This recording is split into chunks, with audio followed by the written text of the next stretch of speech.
కూర్చున్నాడు వాక్యం వింటారు. దేవుడు మాట్లాడితే 3 రోజులు కాదు 30 రోజులు కూడా అంతే వింటూ ఉండాలని అనిపించింది.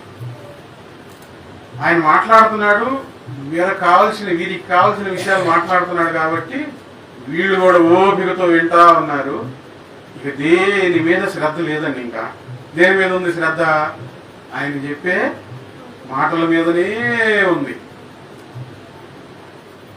దేవుడు మాట్లాడితే 30 నిమిషాలైనా 3 రోజులైనా వినబుద్ది.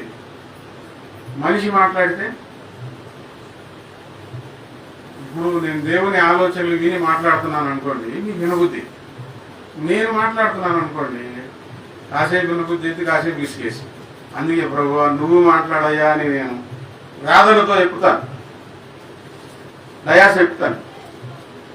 మీరు కూడా ప్రార్థన చేసుకోవాలి, ప్రభువా నువ్వు నాతో మాట్లాడయ్యా అని. 3 రోజులు వాళ్ళు వింటా ఉన్నారంటే ఎంత నవ్వించేవాడు వచ్చినా ఒక అరగంట నవ్వేసరికి సాగిపోయింది. ఇప్పుడు కామెడీ యాక్టర్ వచ్చి నవ్విస్తున్నాడండి, సాయంత్రం దాకా నవ్వుతారా? నవ్వగలుగుతారా? ఒక 10 నిమిషాలు నవ్వగానే అమ్మ పట్టుమో నొప్పి వస్తుంది, అమ్మ అంటారు. వీళ్ళు నవ్వలేరు. ఇంకా ఎంత తెలివిగా మాట్లాడుతున్న వ్యక్తి వచ్చి మాట్లాడినా, మనిషి మాట్లాడితే వినలేరు.